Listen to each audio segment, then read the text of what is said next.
said to me, "How did you know? How did you know? Kimmy's home." Well, I don't know how I knew, but I knew. And Judy said his pads were all worn down. He was thin, but he looked healthy. He was okay. They don't know where he had been. I don't know where he had been. I don't know any more than that he was gone for a year, and suddenly there he was, Judy said, at the back door, waiting for somebody to let him in. And that was my Kimi cat. Boy, I loved that cat. The only other animal that I've loved as much from that time was my Ilo, my German Shepherd dog, who was my best friend. He helped to raise my kids. They called him Uncle Dog, or Uncle Ilo. His name was Ilo, I-L-O. And I have no idea why I named him that. I think I had heard that it was the name of some German general or something. And maybe it wasn't even an appropriate name, but that was his name. And there was one time I particularly remember when we lived in Munich, and I had my Carmen Ghia, which I drove all the time, and Donna was in her baby seat in the back seat, and she was sound asleep with her pacifier in her mouth, and I parked right in front of a store that I needed to run into for about 10 seconds to pick something up very quickly. So I parked. She was sleeping. I left all the windows cracked at least an inch, maybe more. The front windows I left cracked more, especially on the passenger side. It must have been open at least a hand's length, because Ilo was sleeping on the floor, curled up in front of the passenger seat. And I was in the store no more than 5 minutes at the very, very most. It wasn't cold out, but it wasn't warm either.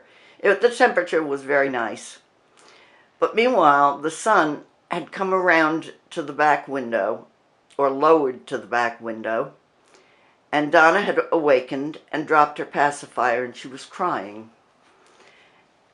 This all happened within just a very, very few minutes. Believe me, I would not leave a sleeping child in the car for more than that amount of time.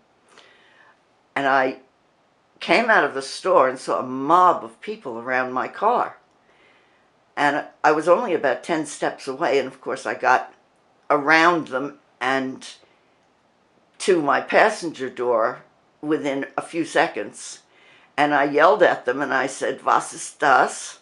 And I said, "What happened?"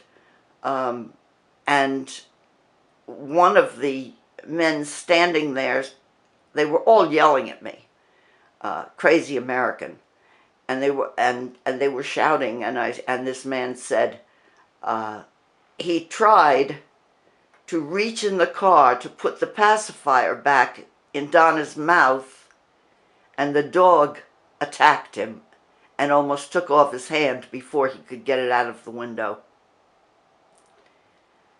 I think that tells you something not only about Ilo, but about German Shepherds in particular. They're very, very protective of their people. They're very loyal. They are very smart.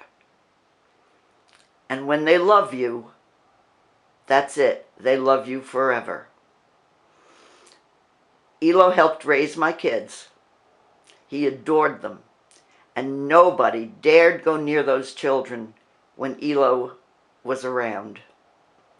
I could tell you other stories, but I'll pass on them. Some of them aren't quite nice.